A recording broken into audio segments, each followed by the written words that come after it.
Welcome to the YAHOWAH blog. I am your host, Craig Winn.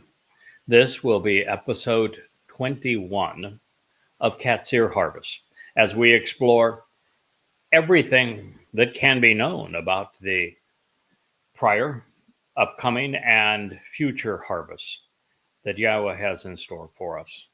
You see, YAHOWAH laid out a plan from our world to his that we can follow so long as we know when these things will transpire, when the events were fulfilled, if you will, or will be fulfilled, who is responsible for either orchestrating them, speaking of future events, or having fulfilled them in the past, what each of these dates represent, how they were and where they were communicated to us, and what things we must do if we want to participate in them. So it's really a lot of material that we're trying to convey. And this volume, which is volume 5 of the Yada Yahowah series, it's called Qatsyr Harvest. It's a long volume, some 850 pages of amplified translations, commentary, and insights regarding the three harvests. So let me frame a few of these issues before we jump back into the text where we were previously. First of all, to participate in any one of these 7 Moed Mikre, which represent the steps home, we must engage in Yahweh's Bereth covenant. The Bereth covenant is a family agreement that requires both of the parties to adhere to certain conditions. On our part, if we wish to participate in it, there are 5 instructive conditions of this covenant. We do not have the opportunity to negotiate and say, I want a special dispensation. This is God's family. He set the rules. We either accept them or we reject them, or we can be oblivious to them, but you cannot change them. And YAHOWAH is likewise bound by the benefits. There are 5 benefits of this covenant, and he is committed to providing all of them. 5 is interesting in that there are 5 fingers on our hands, 2 sets of hands, 5 benefits, 5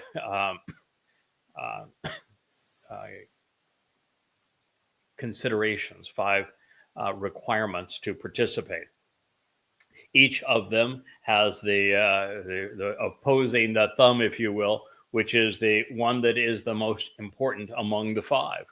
And just to tie this all together, there are actually 5 hands in Yahweh's name. The first letter of Yahweh's name, the Yod, is a arm coming down and reaching out to us. So upper arm coming down, forearm reaching out with an open hand. That is the Yod as it was drawn in Paleo-Hebrew, the language that the Torah was initially written. Then there are 2 men standing up, reaching up to God, pointing up to God. Since Yahud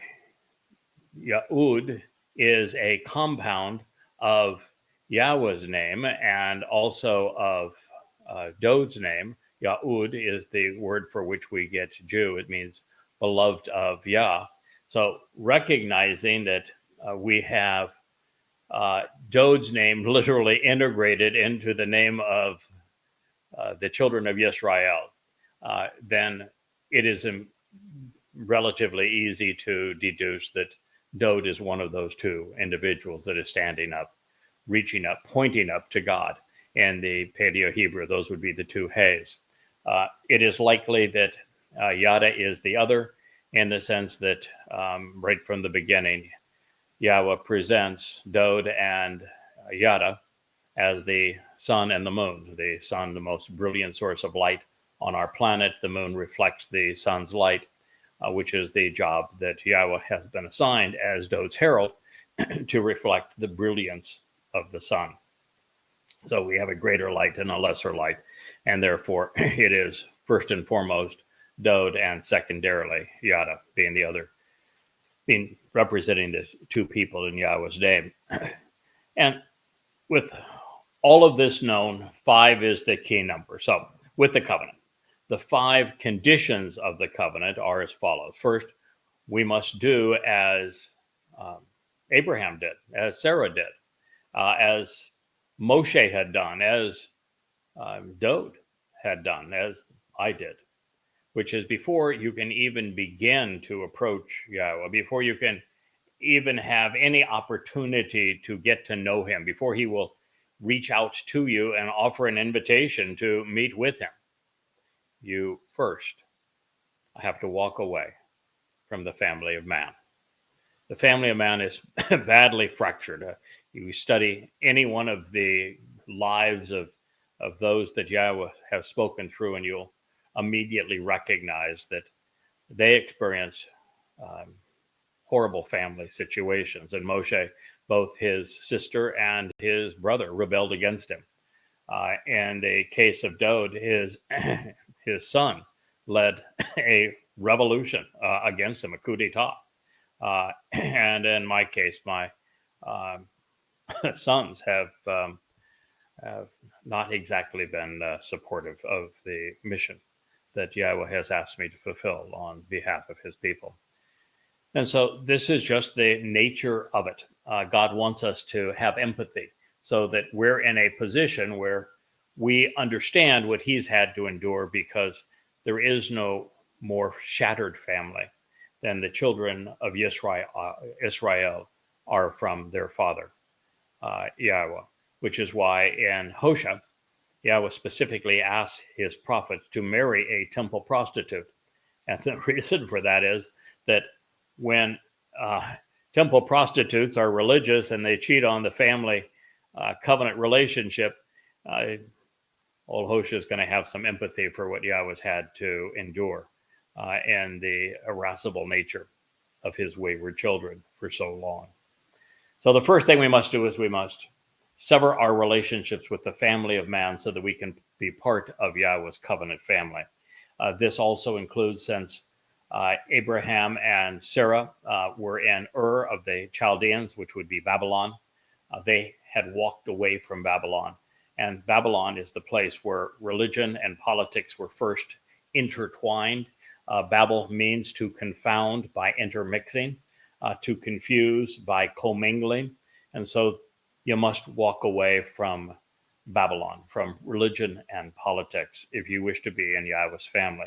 Now, that's a bit ironic, I guess, isn't it? Since all religions claim that they provide entree to God, and yet what we're have to recognize when you realize the narrative that Yahweh established with Abraham is that unless you first walk away from Babel, from this commingling of religion and politics, and from any religious or political influence, you have no access to God. There are no religious and no political people in heaven. The very things that men think and women think endear them to God actually sever any possibility of them having a relationship with God. So we first walk away from the culture of man, the community of man, if you will, the family of man, Babel, the commingling of religion and politics, and indeed from our country. And that's not a matter of geography, it's a matter of attitude. So this is how we respond to politics and religion in our heart and our heads. Have we left it behind mentally, attitudinally? It's not a matter of doing what I did and cruising, a quarter of the way around the world to say, well, I'm no longer in the continental United States. So that's the first condition of the covenant. It is the thumb, if you will. It's the prerequisite. Nothing happens until we do that.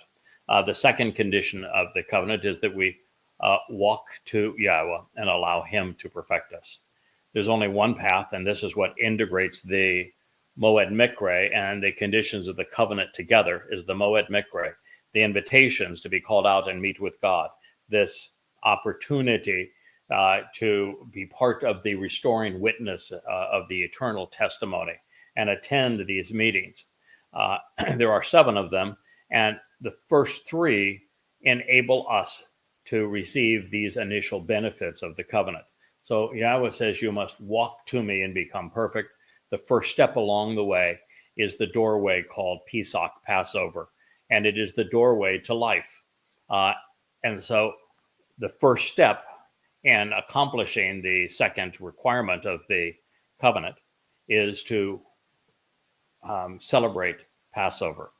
You can't celebrate Passover unless you're a member of the covenant. So we will continue to talk about that in a moment, but understand that it's the second step along the way as the second condition of the covenant in the second Moed Mikre, matzah, that accomplishes this particular objective, where we walk to God and allow him to perfect us, because on matzah, David, the Son of God, took our guilt, carried it into Sheol for our benefit, depositing it there, never to be seen again.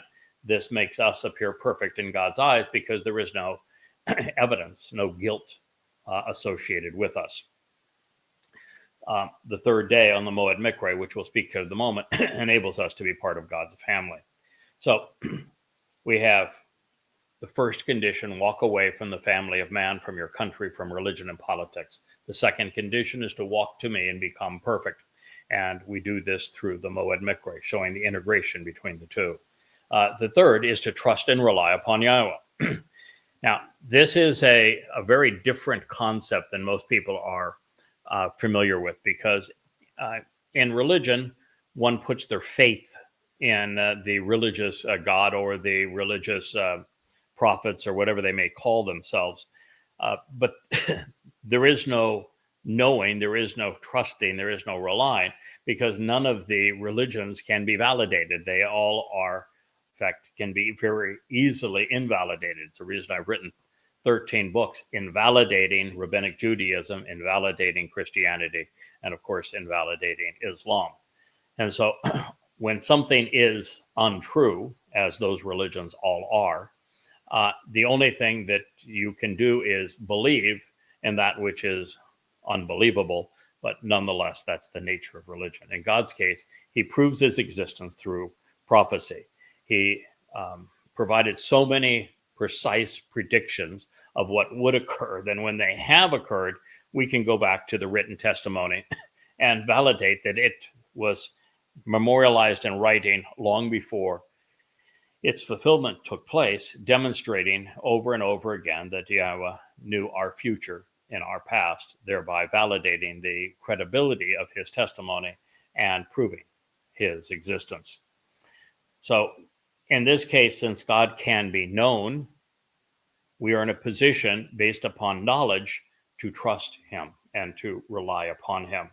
And if you're not in a position where you know Yahowah, you know his name, you know his son, you know what father and son accomplished, you understand this covenant that he is offering, you understand how he made it possible through the Moed Mikre. If you do not know these things, if you do not know that God chose Yisrael and Yehudim as his people, then you're really not in a position to trust and rely upon him.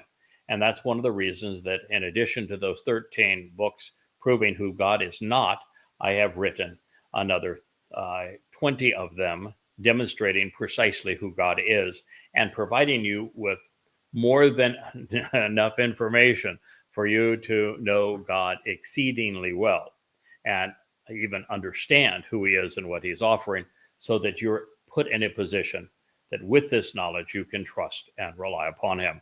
It's also the reason we're doing so many of these Yahowah blogs. You know, there's probably 120 of them now that I have offered to you. And by the time we're done, there'll be well over 1,000 hours of these. Because just by listening to these programs, you're going to know who Yahowah is and what he is offering us and what he expects in return, so that you can put yourself in a position that once you stop relying on religion, once you stop relying on politics, once you stop relying on your military and patriotism or conspiracy or whatever it may be that you put your faith in, once you renounce that and you come to know Yahowah, you'll be in a position to do something that is so much better than believing. And that's to trust and rely. I'm asked all the time, so what do you believe? And I said, nothing. Why would I want to believe anything? I know that, for example, that there was no Jesus Christ and that Christianity is nothing but a pile of lies. I know, for example, that Rabbi Akiba was wrong about everything, as was Maimonides, and that the Talmud is trash, and that Rabbinic Judaism is nothing but an excuse for rabbis to rule over Jews and to fleece them. I know that Muhammad was the worst man who ever lived, and Allah was not a god. I know these things. I don't believe these things. I am absolutely certain of them, and I have proven them. Likewise, I have done the work and done the investigation through these 35 books filled with amplified translations and commentary to prove without any doubt whatsoever that Yahweh exists, that he is God, and that he inspired the Torah, prophets, and Psalms. So I don't have beliefs. I either know or I don't know. And on these important topics relative to who God is and who he is not, no one knows these things better than I do. In fact, no one in all of human history knows them as well as I do. If you're going to spend time listening to someone share information about who God is and who he is not, you have found the right place. So that would be the third condition of the covenant, to trust and rely on Yahweh, which requires knowledge. The fourth also requires knowledge, which is to closely examine and carefully consider the instructive terms and conditions of this covenant agreement. And for you to do that, of course, you need to know what they are, and you need to know how they are achieved. You need to study the Torah, prophets, and Psalms, or at least read what I have written about them in these books, or if you would prefer, listen to these programs, as I have devoted many to explaining precisely what the terms and conditions of the covenant are, just as I'm explaining them to you now. Yahweh wants you to closely examine and to consider them so that you're in a position to make an informed decision. The fifth condition of the covenant is that as a man, you must be circumcised. And we as parents are asked to circumcise our sons on the 8th day. If you are a man and you are not circumcised, you cannot be part of the covenant. And if you're not circumcised, you cannot participate in Passover, which means there's no life beyond this one. Yahweh was not negotiable. That is the sign of the covenant. He has many reasons, and I've done many hours of audio programs and written books about why circumcision is the sign of the covenant. And it is Yahweh's decision. I happen to think he made a good one. And you are not in a position, again, to negotiate with him. And you can't say, oh, well, I can't believe that there was some 80-year-old guy that decided he wanted to be part of the covenant and he wasn't circumcised as a youth, that God would keep him out of the covenant just because he wasn't circumcised. Well, I'm here to tell you, your opinion don't mean shit. Literally, doesn't mean crap. God does not care what you think. And your hypothetical applies to somebody else. And the likelihood there's an 80-year-old guy in that condition is nil. So stuff it. I'm sorry. Just stuff it. If you want to be part of the covenant and you're a man, I don't care how old you are, you're going to be circumcised or you're not going to be part of God's family. Simple. I didn't make the rules. He did, and he's not changing them for you. All right. Now that you know the 5 conditions of the covenant, there are 5 benefits. Those 5 benefits are also provided through the Moed Mikra. In fact, the same 3 Moed Mikra that I've already mentioned. The 5 benefits of the covenant: from Passover, we become immortal.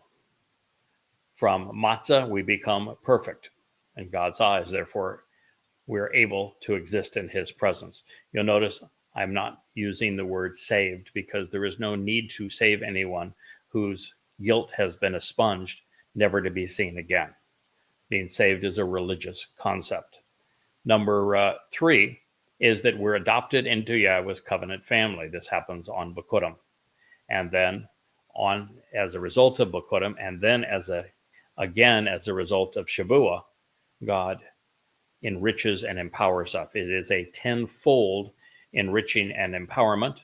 enlightenment and enablement as part of Bakurim, and twice a tenfold and incremental. So it's 10 times 10 squared, if you will, as we come to Shabuah, because on Shabuah, God's children are actually transformed from material beings to energy-based beings. So it is 10 to the second power squared, if you will, is really the math of it based upon Yahweh's instructions in this regard.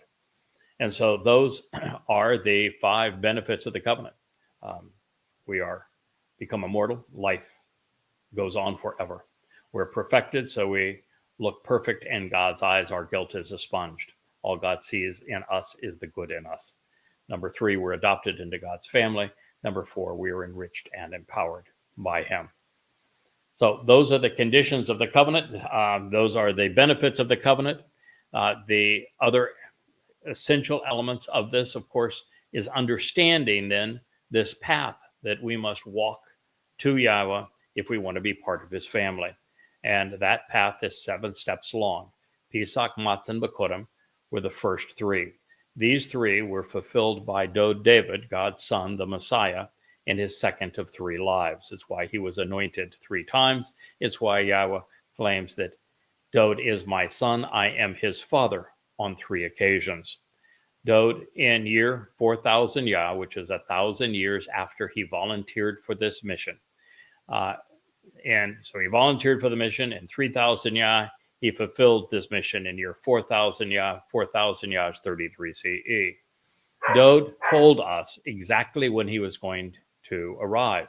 He made it very clear that when he was in Babel visiting with Daniel, yes, Dod visited with Daniel in Babylon. When you read Gabriel, Daniel is very clear. Gabriel is a man. Even the title says he is a man. It's from Gabar, which is a mortal man, and Gabor El would mean the most courageous and capable man of God. That individual, according to God, is Dod David again.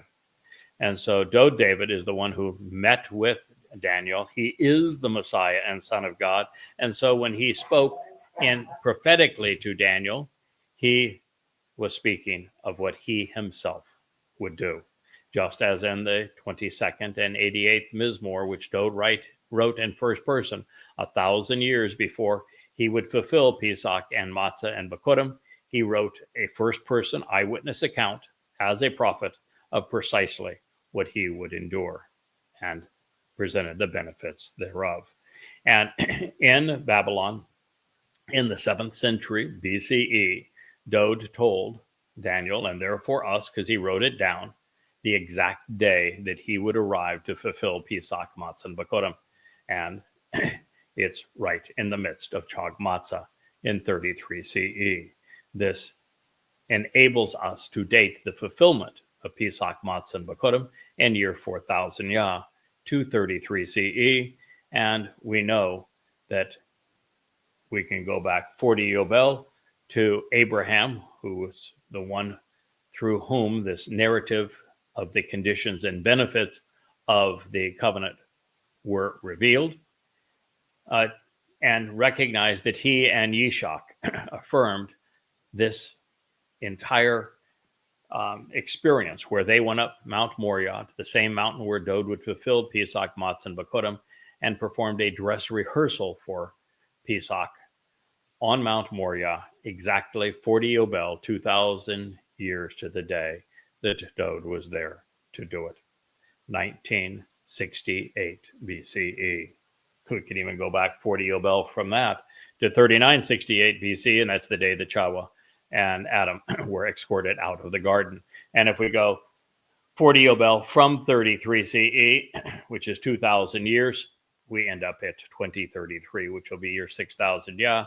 This is the time that Yahweh will arrive with Dod to fulfill the last 3 Moed Mikre. So Dod fulfilled Chag Matzah, Pesach, Matzah, and Bakurim, making us perfect, immortal, and adopted children who are enriched and empowered in God's family. in 33 CE, year 4000 Yah, fulfilling Pesach, Matzah, and Bakodim. Those are the first three steps that we walk to God. The programs, of which this is now the 21st episode of Qatsyr Harvest, are devoted to explaining how one participates, when one participates, and what the benefits would be and what the obligations are to be part of the Shabuah harvest. We can date the Shabuah harvest because it is called sevens. Dode, when he was speaking with Daniel, explicitly said that this time of Jacob's troubles and the covenant with many that is so destructive to Israel would be established 7 years before he returns. And this day is called 7 sevens, Shabuah, and it therefore will transpire on a Shabuah, obviously, on a Shabbat, obviously, 7 years, obviously, before year 6000 Yah, when Yahweh and Dode return, which we now know is 2033. Therefore, Shabuah, and this covenant with many that is so destructive to Yisrael, that begins the time of Jacob's troubles, is a Shabbat of May 22nd, 2026. That is when this harvest will transpire. The purpose of the harvest is to bring the covenant family to Yahweh and to remove them from the time of exceeding pain and aggravation, an uproar of anti-Semitism and an onslaught of Muslim terrorists, a tongue lashing by moronic progressives throughout the world is going to make this 7 years almost unbearable. Well, it will be unbearable. 2 out of every 3 Jews is going to die in this during this period. Probably a much higher percentage of humankind as nations war with other nations, with the catalyst being as Neville Chamberlain sacrificed the high ground of Czechoslovakia, which was not his to give, to satiate the bloodlust of the Nazis, and which became the catalyst for the inception of World War II, because it emboldened Adolf Hitler and gave him the wherewithal to control the war machine that he was building for Germany. That immediately after Neville Chamberlain sacrificed the high ground of Czechoslovakia, we were in World War II. This time it will be Donald Trump. The prophecies are clear that it is America that is most responsible for sacrificing Israel. We're told that Israel will be narrowed at the waist, that as a result she will be indefensible, and this means that Israel is going to be forced into the two-state dissolution, and as a consequence of that, Israel will be indefensible. Muslims will attack, this time by the millions as opposed to by the thousands, and all hell's going to break loose as various people position on one side or the other of this onslaught. Yahweh wants his family removed from that. And so this is part of the reason for the Shabuah harvest. But also Yahweh wants to make certain that there are covenant family members who are able to return when he wants to return on Yom Kippurim 7 years later, and this makes that certain. But it's also an important day because there will be a number of covenant members, myself included, who are going to return. And that mission is going to be exceedingly difficult because our mission will be to continue to reacquaint Yehudim, who are very stubborn people, that they were wrong 3,000 years ago when they told Yahweh to shut up and go away, that they were wrong when they erased his name, and that they were wrong when they came up with not one, but 2 false messiahs, and never recognized what David had done for them on Pesach, Matzah, and Bakodim. And so we will come back recharged because this whole experience will be enormously uplifting and invigorating, enabling us to do this important mission more effectively. So all of these are aspects of Shabuah, and it's the upcoming harvest.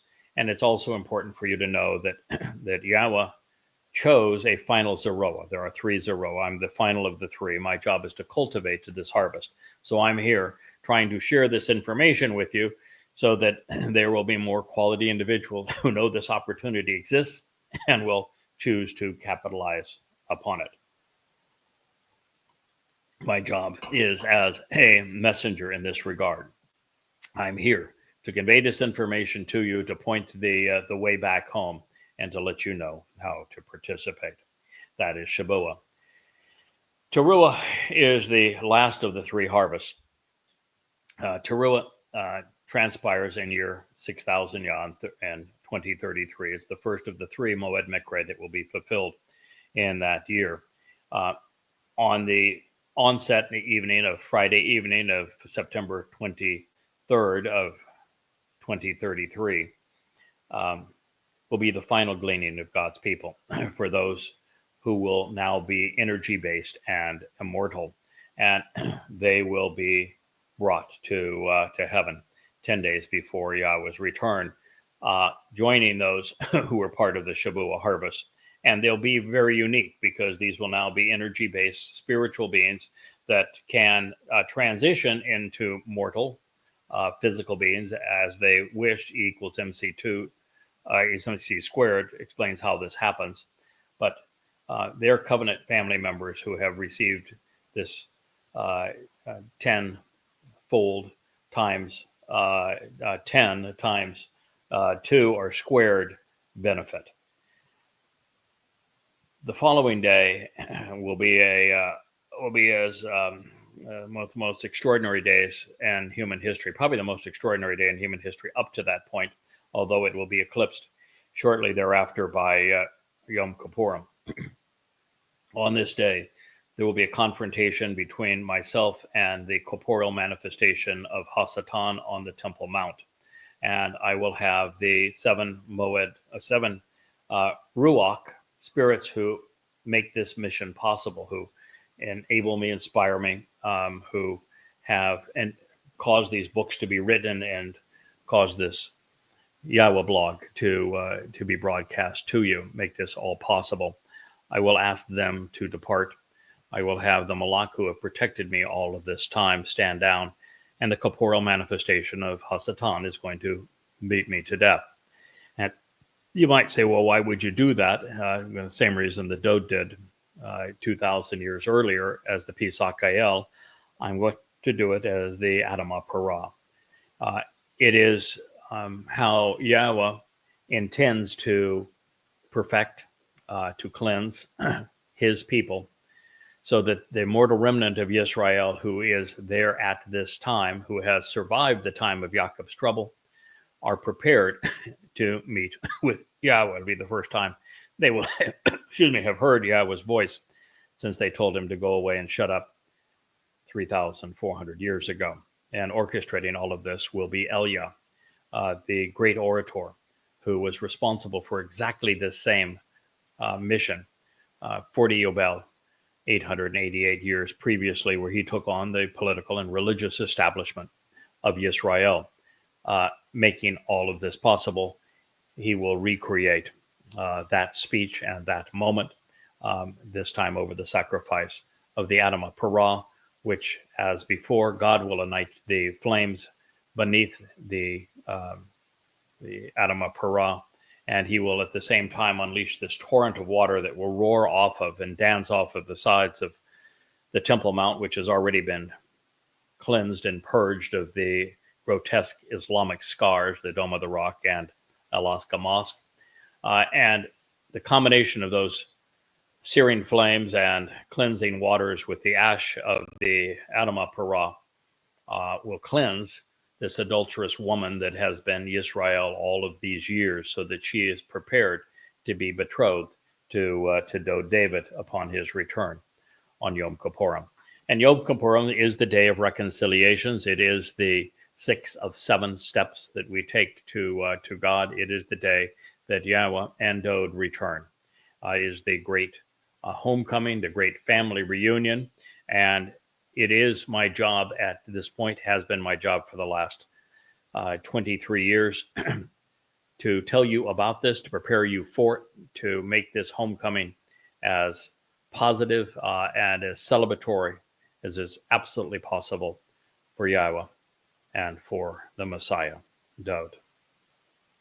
Those who benefit from all of this will then be prepared for the seventh step home, which is on Sukkah, where the earth is returned to the conditions experienced during Eden. And this mortal remnant, along with those who were part of the Shavuot and Towrah harvest, will all have this opportunity to camp out with Yahweh here on earth for at least 1,000 years. That is God's plan. That is what he wants you to know as it relates to how you can choose to live forever as part of his family in his home. So to bring all this to you brings us back to the Torah, where we read, "Then Moshe alone approached and was personally present himself, moving towards Yahweh. But the others," he's speaking of the 70 plus the other specifically named individuals, "they did not approach and they were not present. So therefore, the people, they did not ascend with him." The reason this is important is because there's only one Torah. The rabbis lie when they say there are two. They lie when they say there's an oral law. They lie when they call their rabbinical arguments in the Talmud Torah. There's only one Torah. It is the one that Yahweh dictated the opening books to Moshe, and then Moshe and the children of Yisrael both lived and heard from Yahweh as they would go through the next three books. And then in the final, the fifth book, what we have is Yahweh speaking directly through Moshe, using his mouth, if you will, just as he had promised, creating Devarim. That is the Torah. So Moshe had been the conduit of the Word of God since their initial meeting. And it was, of course, at this same mountain. Having proved worthy of his calling, he was given a role that would continue. And Yahweh made it exceedingly clear that he did not speak through multiple people.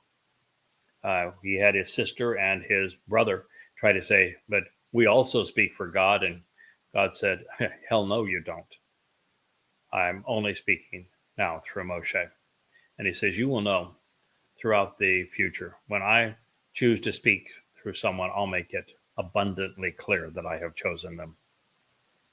And if you want to say that you also speak for God, you need to know the consequence, which is excommunication from God's family, and you become exceedingly diseased, and God tells you, "Shut up." So Moshe had tried Yahweh's words against the most powerful man in the world, and they prevailed. He spoke to Pharaoh, and Pharaoh eventually relented. Moshe fully embraced and acted upon Pesach, Matzah, and Bakurim at the beginning of the Exodus. Pesach is what opened the door to life. Matzah is what enabled the children of Yisrael to come clean of the religion and the politics and the militarism and the caste economic system of Mitzrayim, the crucibles of human religious and political oppression, to remove themselves from that, so that they became Bakurim, the firstborn children of Yahweh. And symbolically, Bakurim is celebrated as Yahweh opened up the sea and they walked through the waters birthing forth them becoming the children of God. 7 weeks thereafter, he was prepared to be enriched, to be enlightened, and to be empowered yet again through Shavuot, which provides the ability to come home. The others were not nearly as prepared, and so Yahweh spoke to Moshe alone. So Moshe returned, and he accurately recounted a written record, a shofar. He provided an accurate accounting of, by way of an inscribed scroll for the people, all of the words of Yahweh and all of the means to exercise good judgment and resolve disputes. All Yahweh would have dictated to Moshe at the beginning was Barishith. So Yahweh didn't hand Moshe a scroll of the Torah. He gave him Barishith. And the reason for Barishith is it was important for Yahweh to explain how he created the universe and authored life. And that is a marvelous story, which we've done a series of programs already to explain. Further, Yahweh wanted to provide a narrative of the flood and why it occurred and why Noah was chosen to captain the ark and to save the family that was living in the area where this flood occurred.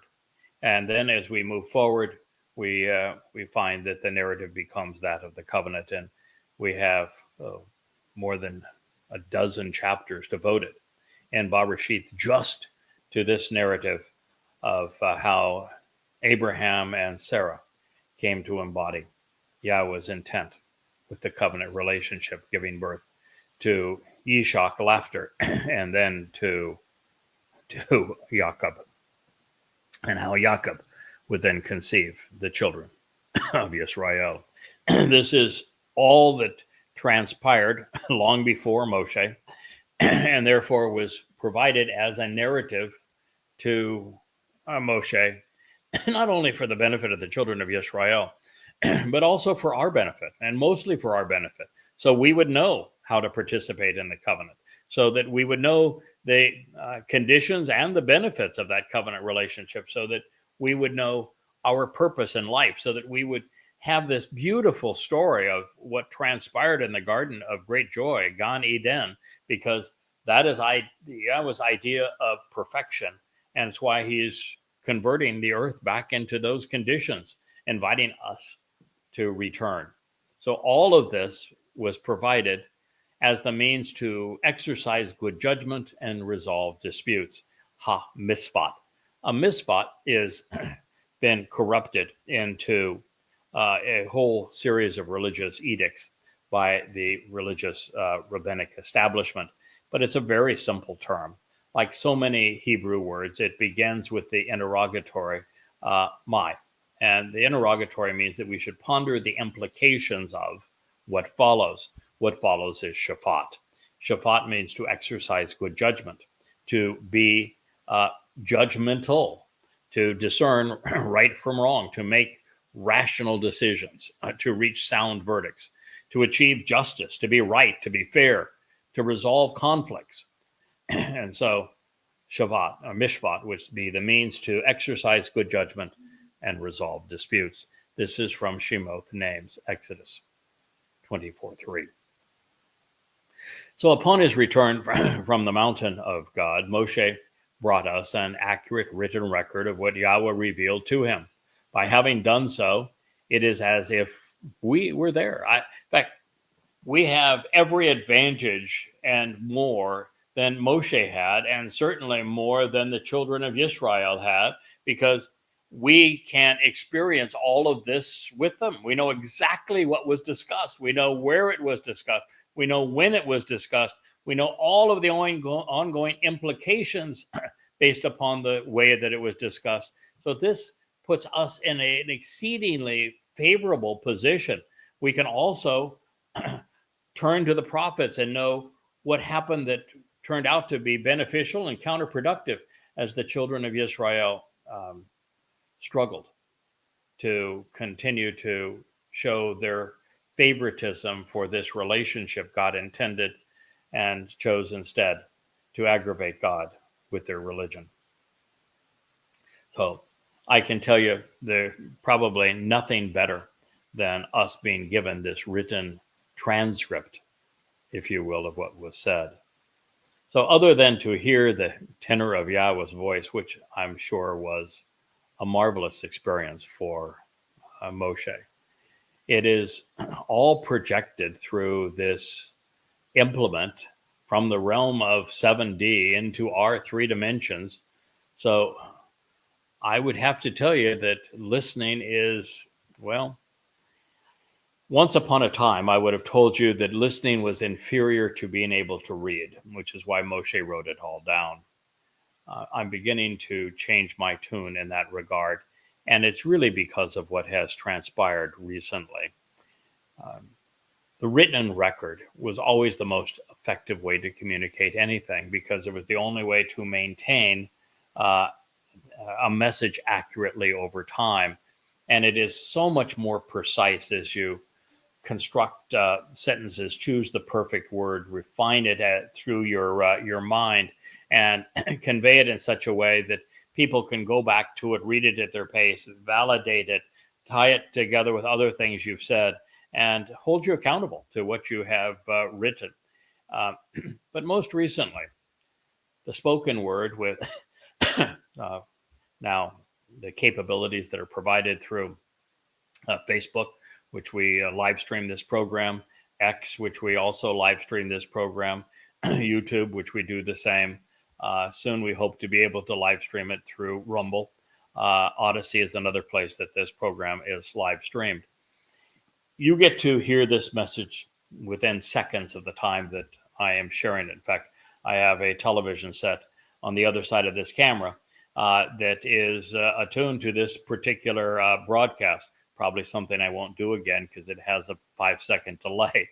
And so I'm looking here at you through this camera and I'm seeing me as I was 5 seconds ago. But nonetheless, you are given essentially instant access to what we are sharing with you. And at any moment, you can choose to pause, think about what was said, validate something that you heard, and play it again. And you can play it as many times as you want. And it's going to be exactly the same message 5 years from now as it is today. So there now is a capability of validating the spoken word. Now, for the first time, with these streamed videos and the internet's capability, you actually get more than just the tone of the voice, which is so much more powerful than just black and white images on a page, where we can convey passion and enthusiasm and conviction to you. But you can also see the expressions in the person delivering this message's face, particularly when this is a live stream. It's just you, me, and this camera as the conduit to bring us together. So now you can also see the expressions, and you can see the gestures. You can very quickly ascertain if this individual is making this up as he goes along, or genuinely knows this and can tell the same story 100 times and always share it with the such that it's consistent and with conviction. This is something that these live streams enable that the written word does not. So at this point, I think that while Moshe's experience listening to Yahowah, I'm sure was far more enjoyable than what I'm able to replicate, this still enables you to do it without having to climb up that through a trek through the desert to found Mount Towrah. And then climb to the top where God currently isn't. This program now comes directly to you in your home, on your phone, on your tablet, on your laptop, on your computer, on your television set. So we are a whole lot more convenient for you. So while the written word provides us with the opportunity to study the text at the most opportune pace and to pause whenever we wished to question something or contemplate its implications, well, now so do these video blogs, which is why Yahowah said, "You've written enough books, Craig. I want you to start speaking to my people." So the written word of God enables the truth to be maintained and projected, and therefore to prove its validity through prophecy. And I'm sure that had this medium existed all the way back then, God would have had a Yahowah blog where he would be the one sitting across from this camera and speaking to you, but it didn't exist back then. And of course, back then, the children of Israel told Yahowah, "We don't want to see you again. We don't want to hear from you again."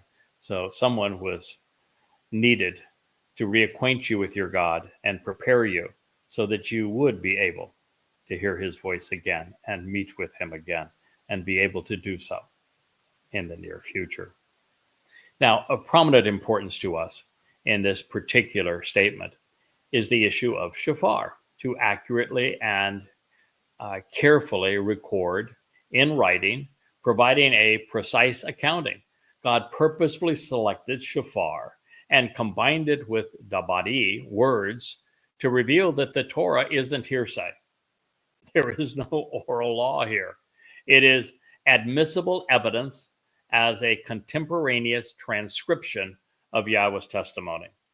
Now that is sensational news. Of course, it impugns the credibility of rabbinic Judaism, and by the Torah being written, a written transcript of Yahweh's testimony, and the fact that the Torah and the Christian New Testament are at odds with each other on every page in every possible way, it destroys the world's most popular religion too. But for those of us who want to know Yahweh as he really is, for those of us who want proof that Yahweh exists and that he inspired these words that we're considering, there is nothing better than having a contemporaneous transcription of his testimony to Moshe. And it is complete. He said that every word was conveyed. He transcribed them and he pronounced them all. And all means all. That's all means. Now, since God is ascribing a series of a great sense of precision to his testimony, it is reasonable that we do the same. We ought not feel at liberty to change his words to those we prefer just because men and women have become accustomed to hearing religious terms. For example, since Yahweh wrote set apart, we shouldn't replace his concept with the religious notion of holy, particularly since chole in Hebrew means diseased. Since God wrote Yahweh, those who replace his name with the Lord are copy editors rather than translators. Since Torah means teaching, changing it to law is both errant and dishonest. Equally telling, shofar, accurately accounting, is identical in its letter composition to shephar, which means written communication, a document, a book, or a scroll. That is not to say, however, that the entire Torah was transcribed at this juncture, but only that everything God had said thus far was accurately recorded in writing. There would be yet another, more comprehensive installment over time, as Israel literally lived through the conveyance of Yahweh's Torah. What's also intriguing here is the use of mishpat, almost as a conclusion or a summary, explaining why all this was revealed. Had the sentence concluded with all the words of Yahweh, it would have been sufficient to convey that Moshe had been a reliable scribe. But there is more to teaching than words, more to guidance than the letters on a page. It is how we process the information that we are given that matters. And in this regard, mishpat matters most. It is comprised, as I shared with you, of which is an interrogatory in Hebrew. It means to ponder the implications of something, to use your mind to question things. And shafat, which is to judge, to decide. It indicates that there is a recommended way to think about what God has revealed. Expressly, we are to exercise good judgment, and we should focus on the means that we have been provided to resolve disputes, so that we are all on the same page.